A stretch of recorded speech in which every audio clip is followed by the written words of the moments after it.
Olá, minhas amigas e meus amigos. Estamos mais uma vez para conversarmos sobre assuntos ligados à espiritualidade.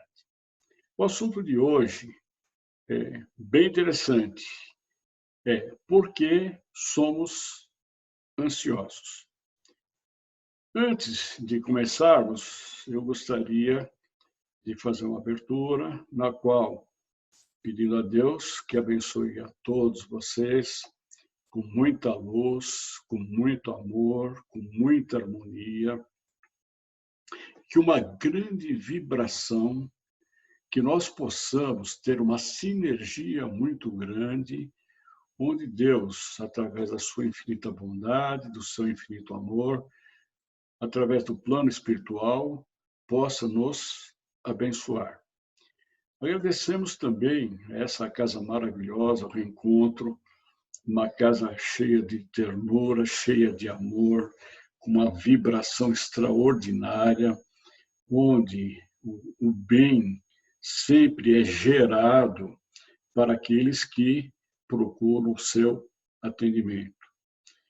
E assim nós iniciamos, então, porque nós somos ansiosos. A pergunta é, primeira, você é ansiosa?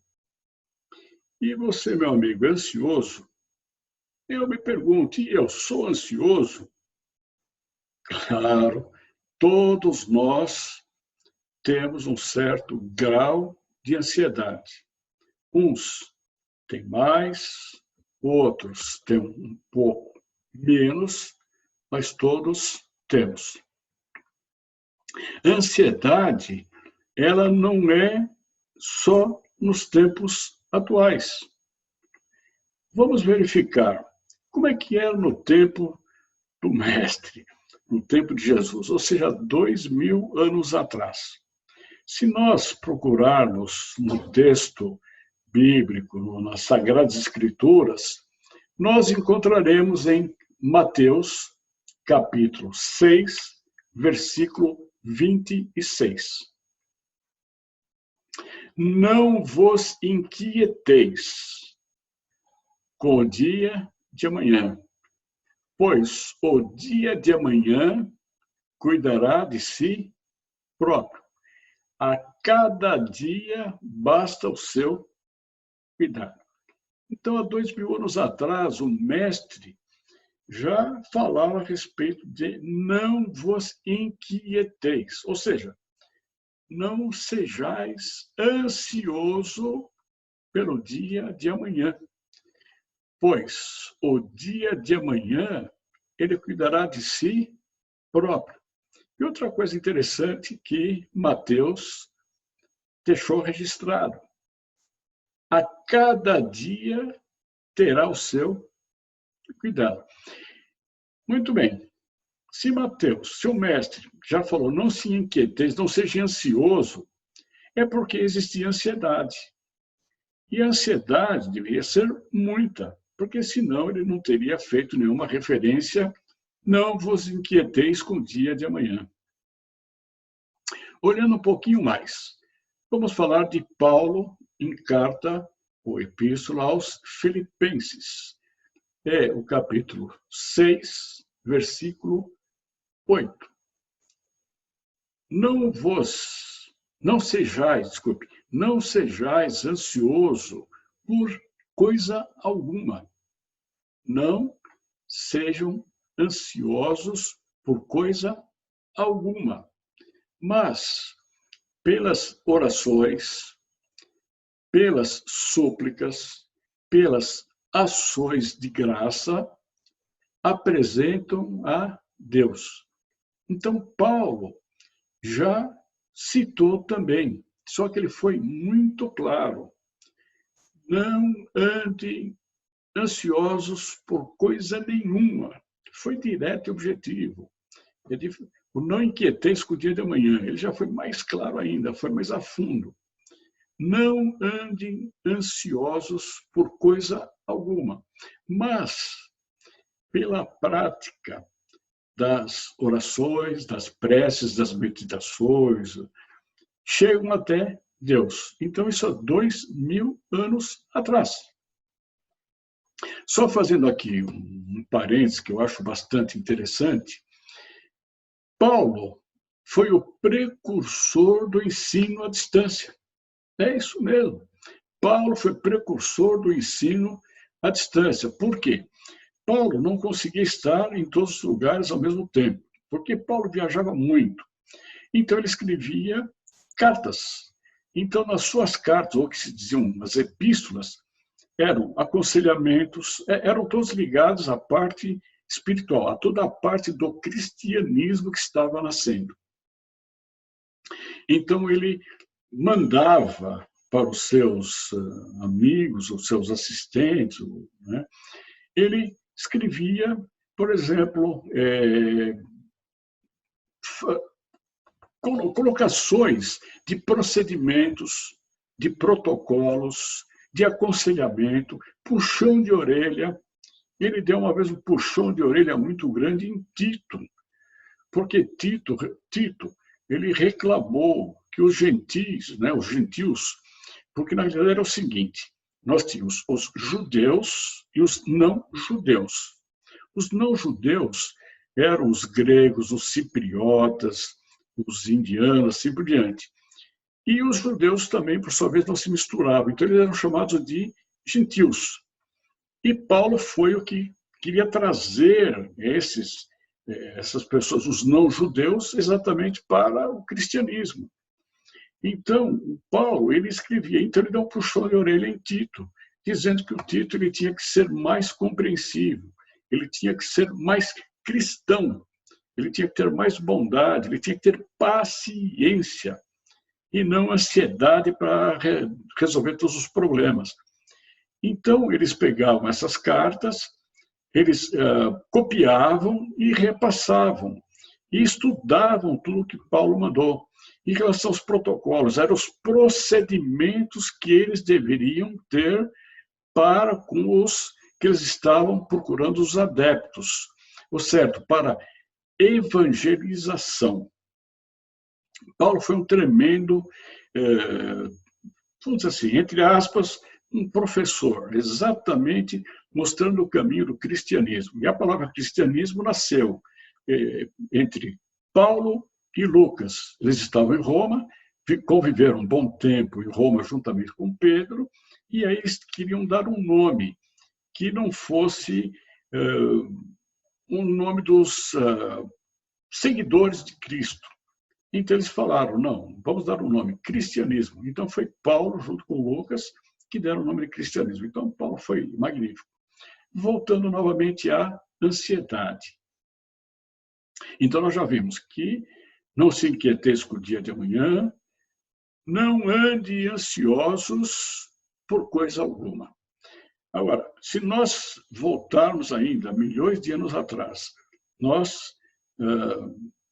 os nossos ancestrais eram chamados os Homo sapiens. Antes dos Homo sapiens, tinha os Homo erectus. Então, nós somos descendentes dos Homo sapiens.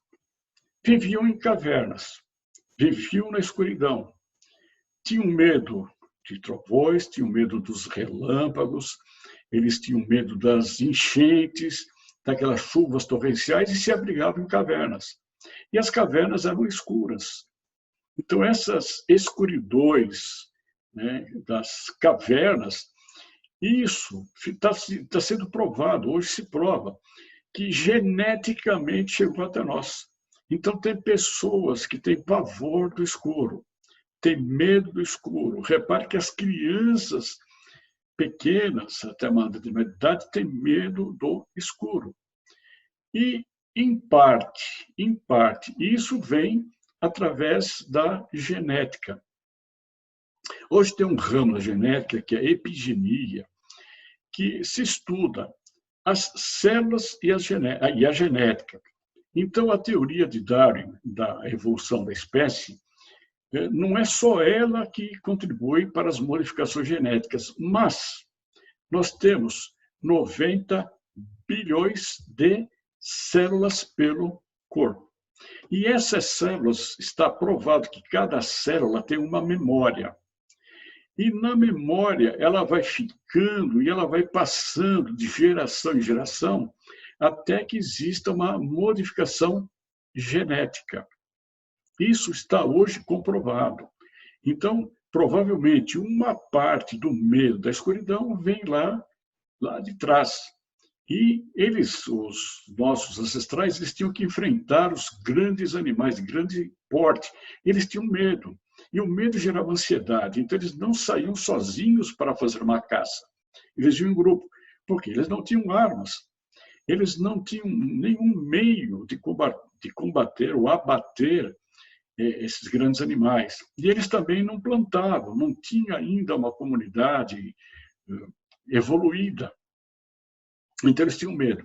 Quando eles enfrentavam esses grandes animais, a descarga da adrenalina era muito grande, porque os neurotransmissores, ou seja, os hormônios neurotransmissores, no caso, adrenalina, cortisol, que é proveniente também são das glândulas suprarrenais, porque são glândulas que estão na parte superior dos rins, suprarrenais.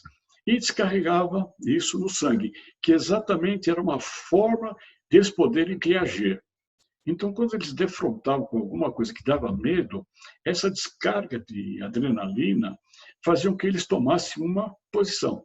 Eles tinham duas hipóteses apenas: ou enfrentar esses animais de grande porte, ou correr. Como diz, né, hoje se diz, se ficar, o bicho come, se correr, o bicho pega. E era exatamente isso. Quando enfrentar, era correr. E aí vinha a descarga de adrenalina. E isso era constante. E isso começou a influenciar e a trazer o medo, gerar ansiedade e o pânico. Então, isso já vem lá de trás. Então, é interessante que isso não é coisa moderna, é muito antiga, a ansiedade. E quando nós lemos o livro A Gênese, de Kardec, que eu considero um livro extremamente saboroso, eu diria saboroso, porque é um livro que ele trata da parte da ciência ligada com a parte espiritual. Porque Kardec, quando ele codificou os seus vários livros, dando uma estrutura para o espiritismo, ele se baseou em 3 pilares, que é a espiritualidade, ou seja, a religião, ciência e filosofia. Então, todo o kardecismo está baseado em 3 coisas: filosofia, ciência e religião. E no livro A Gênese, ele trata exatamente da aproximação da ciência com a parte espiritual. Então, ele fala de cosmogonia, ele fala de cosmologia, como é que surgiram os planetas, os asteroides, as estrelas. Ele fala a respeito da parte geológica, como é que se fez os estudos da geologia, da botânica e assim por diante. Então, na realidade, é um livro de ciência ligado com a espiritualidade. É fantástico. Eu já li várias vezes e hoje, praticamente, eu estou terminando de montar um curso relativo à Gênese, o estudo da Gênese, mas de forma bem mais palatável. Então, eu aconselho a ler a Gênese. Leia, nem que for em doses homeopáticas, não importa. Comece a procurar a entender. No meu modo de ver, é um livro, para mim, fantástico, tanto quanto os outros. E num dos capítulos da Gênese, eu achei interessantíssimo que quando o Kardec ele fala do instinto de conservação ou instinto de preservação da espécie. Nós temos que preservar a espécie. E, por outro lado, nós temos a inteligência. Então, nós temos a preservação e a inteligência. São 2 extremos que ele considera. Então, quando uma criança nasce, ela não tem conhecimento, ela não tem uma inteligência desenvolvida. É pouca inteligência, muito pouca. Mas ela chora quando está com fome, ela chora quando está com sede, ela chora quando está com gases acumulados no estômago que começa a doer, ser desconfortável, uma dor de ouvido. E a mãe, todas as mães têm essa característica de conhecer o choro do seu filho. Pelo choro, ela sabe se é uma dor de barriga, se é dor de ouvido, se é fome, se é sono, não importa. Ela sabe. E é o instinto de preservação da criança. Quando ele começa a andar, ele quer se agarrar em alguma coisa. Por que ele quer se agarrar? Porque ele tem medo de cair, embora ele não saiba o que é cair. Mas é uma preservação, evitar um dano físico. Quando o mestre disse amar a Deus sobre todas as coisas, amar o teu próximo como a ti mesmo.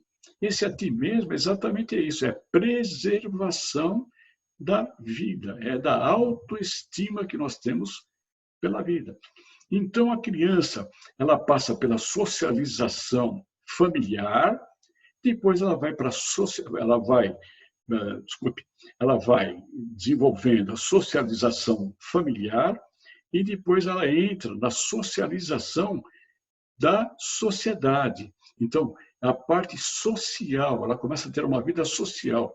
Os amiguinhos de escola, os professores, as professoras, ela vai se inteirando e a inteligência começa a desenvolver. A parte cognitiva começa a se fortalecer a partir dos 6, 7 anos de idade, por aí. E na medida que a inteligência vai aumentando, a parte da preservação, ela vai ficando um pouco de lado. Mas nós nunca podemos perder o medo. O medo faz parte da nossa sobrevivência. A ansiedade, ela faz parte também. A ansiedade nos leva a refletir. Então, só que tem que ser uma ansiedade e um medo gerenciado. Ele não pode ser um medo exacerbado, um medo desmedido, que aí já é fobia. E a ansiedade não pode ser muito grande, porque ela também começa a trazer problemas psicossomáticos. Então, esse é o cuidado. Temos que ter medo, sim, temos que ter ansiedade um pouco, sim, mas com muita cautela. Então, essa parte da Gênese que Kardec colocou de uma forma, eu acho que foi uma forma brilhante, é mostrando. Então, quando desenvolvemos toda essa parte, no meu ponto de vista, existem 3 formas que podemos ter fobia. A primeira delas é por um problema orgânico. O segundo é por um problema emocional. E terceiro, por um problema espiritual. Então, nós podemos ter 3 tipos de problemas que podem acarretar medo, muita ansiedade e pânico, fobias. Isso é meu ponto de vista. Quando nós falamos em origem orgânica, pode ser que exista um desequilíbrio na comunicação entre os neurônios. Nós temos 90 milhões de neurônios no cérebro, e eles se comunicam através das sinapses. São descargas, como se descargas elétricas. Existe um processo bioquímico. E então, pode ser que aquela pessoa, ela nasceu com um problema genético. Então, ela pode ter um distúrbio cerebral, ela pode ter um problema neurológico, ela pode ter uma disfunção bioquímica. Então, tem uma série de problemas físicos ligados ao cérebro. E aí que existem os psiquiatras, os os médicos que tratam da parte neurológicas e também toda a parte ligada à parte da bioquímica que se dá no cérebro. Nós temos no cérebro, hoje, já se chegou a detectar 90 tipos diferentes de hormônios neurotransmissores que vão influenciar em toda a nossa vida. Então, esse é um cuidado. Existem aí medicamentos. As medicações é que vão proporcionar um alívio, às vezes uma cirurgia ou alguma outra alternativa. Quando nós falamos aí já na parte emocional, é um distúrbio emocional, pode ser que é um problema que está no subconsciente, que o grande psiquiatra, o psicólogo Jung, que ele foi contemporâneo de Freud, ele dizia que os grandes problemas que nós temos, muitas vezes estão no inconsciente ou no subconsciente. E, mais ou menos, o subconsciente é como se fosse um porão ou um quarto onde se guarda, entre aspas, os bagulhos, as tranqueiras, que nós vamos acumulando.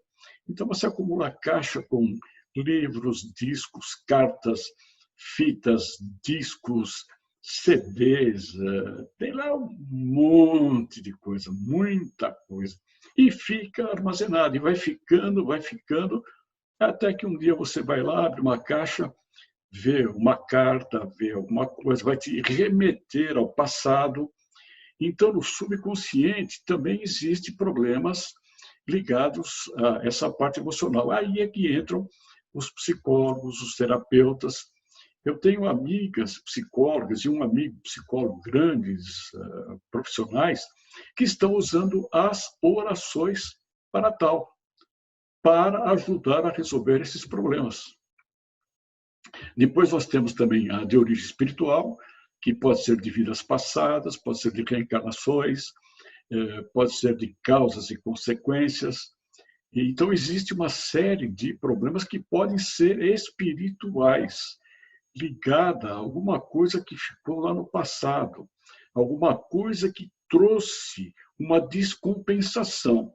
Então, hoje, nós temos medo, primeiro, de perder o trabalho, principalmente hoje, por causa da pandemia. A pandemia trouxe um pânico muito grande, um medo muito grande, uma ansiedade grande. Esse medo, em parte, ele tem que ser benéfico, porque o medo faz com que eu use a máscara, que use o álcool em gel, que use o álcool, que use todas as recomendações, os protocolos de saúde, afastamentos, os confinamentos. Isso tudo foi um medo que nos faz realmente a sobrevivência. Então, esse pânico não pode ser um pânico exagerado, não pode ser uma ansiedade exagerada. Nós temos que gerenciar isso, mas temos que ter um certo cuidado. E esse certo cuidado é um certo medo, é uma certa ansiedade, que não pode ser exagerada, senão nós não vivemos, nos tornamos neuróticos. Eu tenho um amigo que trabalhou 40 anos numa indústria automobilística. E depois dos 30 anos, um dia ele conversando, ele me disse que quando ele saía para trabalhar, ele saía em pânico, porque ele tinha medo de chegar na empresa e dizerem para ele: olha, muito obrigado, você está dispensado. Ou por corte de pessoal, cortes de salários, acomodações, reengenharia. Então, ele ia com medo. Ele trabalhava com medo porque, quando chegava no fim do expediente, ele tinha medo de ser chamado no RH para ser dispensado. Aí ele ia para casa um pouquinho mais aliviado, só que aí já o cortisol, a adrenalina, a serotonina caiu muito, houve uma descompensação.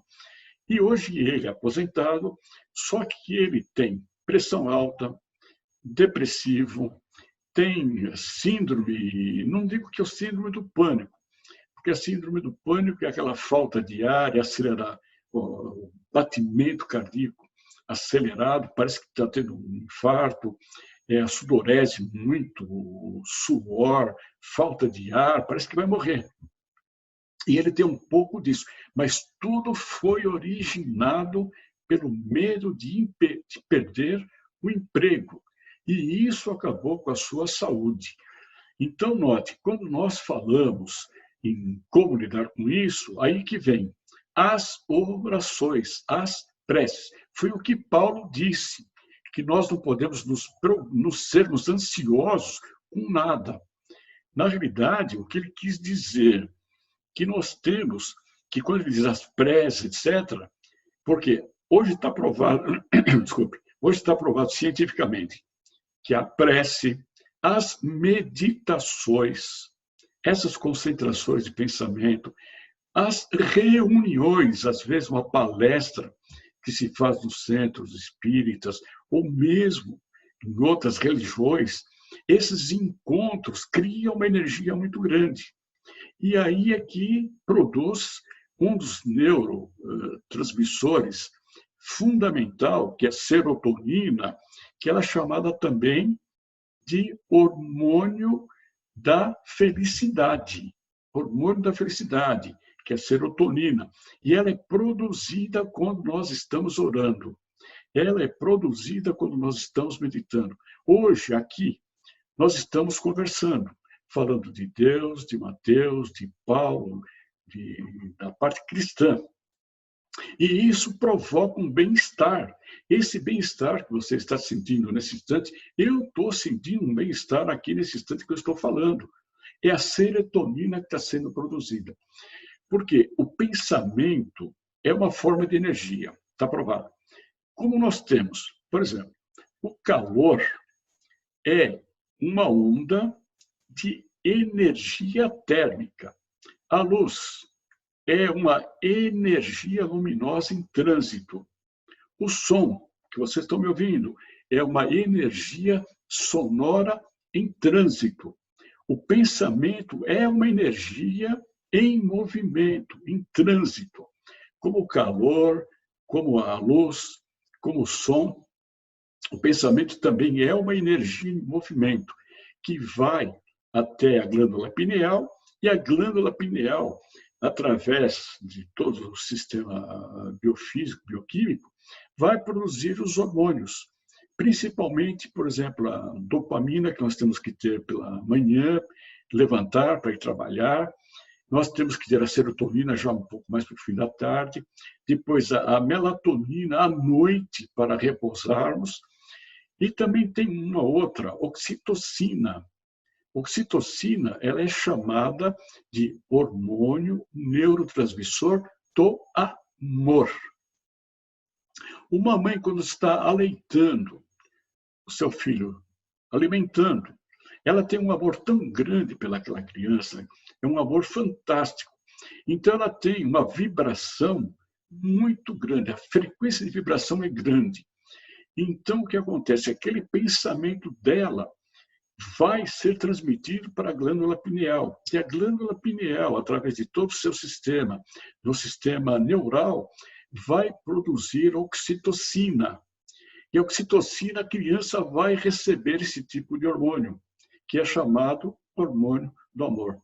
A mãe e a criança vão se dar bem, se sentir bem. E essa criança vai crescer alimentada pelo amor. Então, o grande problema que nós temos hoje são os problemas psicossomáticos. 70% das doenças são psicossomáticas. É onde existem os distúrbios físicos provocados pelos nossos pensamentos negativos. Pensamento negativo não significa energia negativa. No meu modo de ver, não existe energia negativa. Energia zero, não existe nada. Vamos pegar o seguinte: a pessoa tem um pensamento negativo. Esse pensamento negativo se transforma em atos negativos, atos depressivos. E a frequência de vibração é uma frequência de vibração baixa e gera uma baixa energia. E essa baixa energia se transmite para o cérebro, e essa transmissão para o cérebro é que vem nos causar problemas físicos, sendo que 30% é problema, como eu disse anteriormente, é problema orgânico. É uma coisa. Remédios, tratamentos. Agora, a parte psicossomática depende do como nós pensamos. É aí que entra a espiritualidade. Aí que entra as práticas religiosas. Aí que entra a prece. Aí é que entra a meditação. Aí que entra o amor. Como João Evangelista escreveu uma frase que eu achei sensacional, que é no livro 1, no capítulo 6. Ele diz: quem não conhece Deus não conhece amor, porque Deus é amor. Então, quem não conhece Deus não conhece o amor, porque Deus é amor. Então, o que é que nós temos que fazer? A parte ligada ao medo, ligada a essa parte da ansiedade, tem que existir, Kardec já mostrou isso, mas tem que ser administrada de forma racional e não se transformar em fobia. E qual é o melhor remédio para isso? Orações, as preces. E não só as preces, mas o ato de nós amarmos o próximo, o ato de fazer o bem, o ato de nós perdoarmos. Isso tudo nos faz bem. E é aí onde os hormônios neurotransmissores nos faz bem. Serotonina, a dopamina dentro da sua, vamos dizer assim, do seu equilíbrio, oxitocina. Então, nós somos responsáveis por nós mesmos. E assim nós encerramos a palestra nesse instante. Agradeço imensamente essa oportunidade. Que Deus abençoe, que Deus ilumine, que os pensamentos sejam os melhores pensamentos possíveis de amor, de gratidão, gratidão por tudo que nós temos, mesmo que seja pouco. Esse pouco tem que nos satisfazer. Isso que é importante. Esse amor, o amor familiar, o amor fraterno, o amor disseminado. Porque quem não tem amor não conhece Deus, porque Deus é amor. Que Deus abençoe a todos, com muita luz, com muita energia, com bons pensamentos e possamos assim seguir a nossa vida em frente. Muito obrigado.